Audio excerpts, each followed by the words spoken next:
အားလုံးပဲမင်္ဂလာပါဒီနေ့ကျွန်တော်တို့ပြောပြပေးသွားမှာကတော့ဥရောပမှာသာမကဘဲနဲ့အာရှမှာပါအောင်မြင်မှုတွေများစွာရရှိထားပြီးတော့ပြည်သက်တွေရဲ့အားပေးမှုကိုတခဲနဲ့ပိုင်းဆိုင်ထားတဲ့အင်္ဂလန်ပရီးမီးယားလိရဲ့အသင်းဖြစ်တဲ့အာဆင်နယ်အသင်းရဲ့စတင်ဖြစ်ပေါ်လာတဲ့ပုံနဲ့အသင်းရဲ့အောင်မြင်မှုသမိုင်းကြောင်းတွေကိုကျွန်တော်ရဲ့ Facebook page ရော YouTube channel ကနေပြီးတော့တင်ဆက်ပေးသွားမှာပဲဖြစ်ပါတယ်ခင်ဗျကဲပထမဆုံးကျွန်တော်တို့တွေအာဆင်နယ်အသင်းကိုတော့1886ခုနှစ်ဒီဇင်ဘာလ1ရက်နေ့မှာဒိုင်ယာစကွဲဆိုတဲ့နာမည်နဲ့အင်္ဂလန်နိုင်ငံလန်ဒန်မြို့ရဲ့အရှေ့တောင်ပိုင်းမှာရှိတဲ့ Woolwich မြို့မှာစတင်တည်ထောင်ခဲ့ပြီးတော့အသင်းတည်ထောင်စဉ်ကာလမှာ professional အဆင့်ပြိုင်ပွဲဝင်မဟုတ်သေးပဲပြည်ရင်းလိမှာဝင်ရောက်ပါဝင်ရှင်ပြိုင်ခဲ့ပါတယ်အာဆင်နယ်အသင်းကိုတော့ကျွန်တော်ရဲ့ Royal Arsenal လန်ဒန်စိတ်ုံကလုံသမားတွေကစတင်တည်ထောင်ထားခဲ့ပြီးတော့အသင်းတည်ထောင်တဲ့နှစ်ပထမဆုံးပြိုင်ပွဲစဉ်အပြီးမှာတော့ Royal Arsenal နာမည်ကိုပြောင်းလဲခေါ်ဆိုခဲ့ကြပါတယ်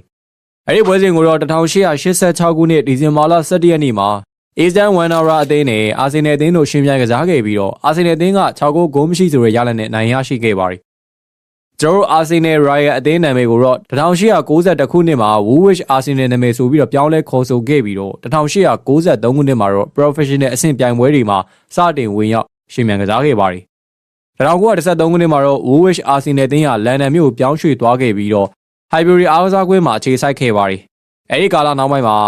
Woolwich Arsenal နာမည်ကနေပြီးတော့ Arsenal Football Club ဆိုပြီးတော့ပြောင်းလဲခေါ်ဆိုခဲ့ကြပြီးတော့အင်္ဂလန်ဘောလုံးလောကမှာတဖြည်းဖြည်းနဲ့အောင်မြင်မှုတွေရရှိလာခဲ့တာပဲဖြစ်ပါတယ်ခင်ဗျ။ကျွန်တော်မြန်မာနိုင်ငံမှာဆိုရင်လည်း Arsenal အသင်းကိုအားပေးရသူတွေများစွာရှိသလို social media ပေါ်မှာဆိုလို့ရှိရင်လည်းစင်မြန်ကြီးတို့ဂန်နာတပ်သားတို့ရေပြည့်အသင်းတို့စသဖြင့်ပေါ့စားနောက်ကြရည်လည်းရှိပါတယ်ခင်ဗျ။အာဆင်နယ်အသင်းကအင်္ဂလန်ပရီးမီးယားလိတိုက်တယ်ကိုအများဆုံးရယူထားတဲ့အသင်းအဖြစ်တတိယနေရာမှာရပ်တည်နေပြီးတော့မန်ချက်စတာယူနိုက်တက်အသင်းကအကြိမ်20လီဗာပူးက19ကြိမ်နဲ့အာဆင်နယ်အသင်းကတော့73ကြိမ်တိရယူထားနိုင်ခဲ့ပါတယ်။အာဆင်နယ်အသင်းအင်္ဂလန်ပရီးမီးယားလိတိုက်တယ်ကိုရယူခဲ့တဲ့နှစ်တွေကတော့1930 1932 33 34 39 1940 1950 1980 1988 1990 1990 1998နဲ့2003ခုနှစ်နဲ့2004ခုနှစ်မှာလည်းတစ်ကြိမ်စုစုပေါင်း73ကြိမ်တိရယူထားနိုင်ခဲ့ပါတယ်။အာဆင်နယ်အသင်းဟာအင်္ဂလန်ပရီးမီးယားလိသမိုင်းတစ်လျှောက်မှာအောင်မြင်ဆုံးရာသီအဖြစ်2003-2004ခုနှစ်မှာရုံးပွဲမရှိပွဲစဉ်38ပွဲမှာ26ပွဲနိုင်12ပွဲတည်ကစားပြီးတော့ဒုတိယနေရာကချယ်ဆီအသင်းကို17မှတ်အသာနဲ့ဖလားရယူနိုင်ခဲ့ပါတယ်။အဲ့ဒီနှစ်တုန်းကအင်္ဂလန်ပရီးမီးယားလိဘောလုံးအဖွဲ့ချုပ်ကနေပြီးတော့အာဆင်နယ်အသင်းအတွက်Gold Trophy ရွှေဖလားကိုပေးရချီးမြှင့်ခဲ့ရပါတယ်။သမိုင်းတစ်လျှောက်မှာ Gold Trophy ရဘူးတဲ့တသေးနဲ့သောအသင်းလည်းဖြစ်ပါတယ်။နောက်ထပ်အောင်မြင်မှုတွေအနေနဲ့ကတော့ FA Cup 14ကြိမ် League Cup 2ကြိမ် UEFA Cup Winner Cup 1ကြိမ် Community Shield 16ကြိမ်နဲ့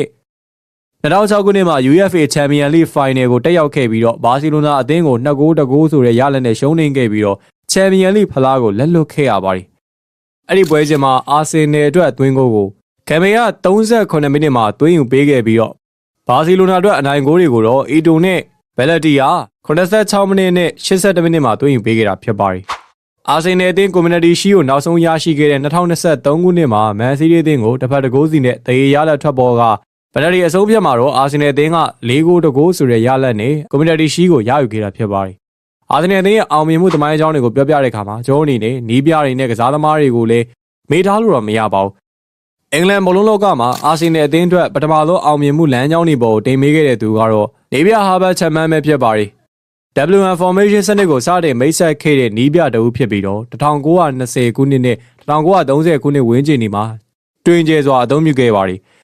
WM စနစ်ကကျွန်တော်တို့ဘောလုံး viewer နီးပညာတွေထဲမှာအရေးပါတဲ့ပြောင်းလဲမှုတစ်ခုဖြစ်လာပြီးတော့ခေတ်သစ်ဘောလုံးကစားဟန် viewer တွေအပေါ်မှာပါလွှမ်းမိုးမှုရှိခဲ့ပူပါတယ်။လက်ရှိခေတ်မှာတော့ WM စနစ်ကိုအသုံးများလာတာမရှိတော့ပေမဲ့သဘောတရားတွေအရာတော့တူညီတဲ့အချက်တွေရှိနေသေးပါပဲ။ဥပမာပြောရမယ်ဆိုရင်4-2-3-1နဲ့4-3-3 ပုံစံကစားကွက်တွေမှာတချို့သောသဘောတရားတွေကိုတွေ့မြင်နိုင်ပါတယ်။အာဆင်နယ်အသင်းကိုဟာဘတ်ချန်မန်က1925ခုနှစ်ကနေပြီးတော့1934ခုနှစ်အထိကင်တွယ်တာဝန်ယူပေးထားခဲ့ပြီးတော့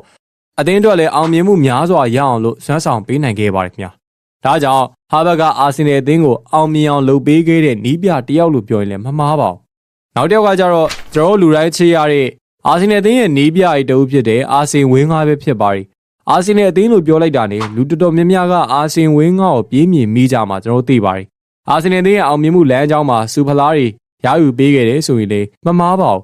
ကျွန်တော်ရဲ့အာဆင်နယ်အသင်းကိုတရားတီလုံးရှုံးပွဲမရှိအောင်စွမ်းဆောင်ပေးခဲ့တဲ့တဦးတည်းသောဂန်နဝေနီးပြတဦးလည်းဖြစ်ပါတယ်။နီးပြတက်တက်22နှစ်ကြာအောင်အသင်းပေါ်မှာဦးဆောင်ခဲ့ပြီးတော့အာဆင်နယ်အသင်းရဲ့ဂန်နဝေနီးပြအဖြစ်လဲယနေ့အထိသတ်မှတ်ခံထားရပါတယ်။အာဆင်ဝင်းကားလို့ပြောလိုက်ပြီးဆိုရတဲ့တခိတ်တခါတော့ကအာဆင်နယ်အသင်းရဲ့လှပတဲ့ကစားဟန်တွေနဲ့အောင်မြင်မှုတွေကိုပြန်မြင်အောင်မိစေမှာအမှန်ပါပဲ။အာဆင်ဝင်းကားခစ်လွန်နီးပြအသစ်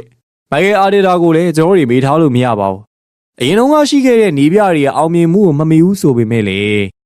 လက်ရှိအာဆင်နယ်အသင်းရဲ့ကစားဟန်နဲ့ကစားသမားတွေရဲ့စီလုံးမှုစိတ်သက်ပြင်းပြမှုတွေကိုကောင်းကောင်းလမ်းညွှန်ပေးနေတယ်ဆိုရင်လည်းမမှားပါဘူး။လက်ရှိအာဆင်နယ်အသင်းကိုတာဝန်ယူထားတဲ့နီးပြတူဖြစ်ပြီးတော့ချန်ပီယံဖြစ်ဖို့ရည်မှန်းချက်တွေနဲ့အကောင်းဆုံးကြိုးစားနေတဲ့နီးပြတူလည်းဖြစ်တာကြောင့်မလို့အာဆင်နယ်အသင်းရဲ့အသင်းအောင်မြင်မှုသမိုင်းအကြောင်းပြောတဲ့အခါမှာအာဒီတာလည်းမေးထားလို့မရတဲ့နီးပြတူလည်းဖြစ်ပါတယ်ခင်ဗျာ။ဒါအပြင်ကစားသမားကောင်းများစွာနဲ့ကစားခဲ့တဲ့အသင်းဖြစ်ပြီးတော့လက်ရှိဘောလုံးလောကမှာလည်းနာမည်ကျော်ကြားလျက်ရှိတဲ့ကစားသမားတွေများစွာကလည်းအသင်းရဲ့အောင်မြင်မှုတပိုင်းအကြောင်းပြောတဲ့အခါမှာမပါမဖြစ်ပါပဲခင်ဗျာ။ Henry Braggett, Tony Adam နဲ့ Patrick Vieira လိုမျိုးအာဆင်နယ်အသင်းရဲ့အောင်မြင်မှုလမ်းကြောင်းမှာအရေးပါတဲ့ကစားသမားအဖြစ်နဲ့မသိရသူမရှိမှာတော့အမှန်ပါပဲခင်ဗျ။ကျွန်တော်လက်ရှိမှာတော့အာဆင်နယ်အသင်းဟာအင်္ဂလန်ပရီးမီးယားလိပြိုင်ပွဲမှာအမှတ်ပေးစရာဒုတိယနေရာမှာရပ်တည်နေပြီးတော့ပထမနေရာကလီဗာပူးအသင်းနဲ့12မှတ်ကွာဟာကြောင့်မလို့အင်္ဂလန်နိုင်ငံပရီးမီးယားလိချန်ပီယံအိမ်မက်ကတော့ခက်ခဲနေရဖြစ်ပါတယ်ခင်ဗျာ။အရင်တော့အာဆင်နယ်အသင်းရဲ့ဘောလုံးကစားလှပမှုတွေကိုသဘောကျမိခဲ့မှာတော့အမှန်ပါပဲ။ကဲအားလုံးပဲဒီဗီဒီယိုလေးကိုအဆုံးထိကြည့်ရှုပေးကြတဲ့အတွက်ကျေးဇူးလည်းအထူးပဲတင်ရှိပါတယ်ခင်ဗျ။နောက်တဲ့ဘိုင်းတွေမှာလည်းဘောလုံးနဲ့ပတ်သက်တဲ့သတင်းတွေဘောလုံးလောကရဲ့ဘိုးသူရရစရာစိတ်ဝင်စားဖွယ်ရာအကြောင်းအရာတွေကိုလည်းပုံမှန်တင်ဆက်ပေးသွားမှာဖြစ်လို့ကျွန်တော်ရဲ့ Facebook page ရော YouTube channel လေးကိုလည်းပဲ like and subscribe ပေးလုပ်ထားဖို့အတွက်မမေ့ကြပါနဲ့ခင်ဗျာအားလုံးပဲကျမ်းမာရွှင်လန်းကြပါစေခင်ဗျာကျွန်တော်ရဲ့အားလုံးနောက်လာမယ့်ဗီဒီယိုတွေမှာပြန်လည်ဆုံတွေ့ကြပါမယ်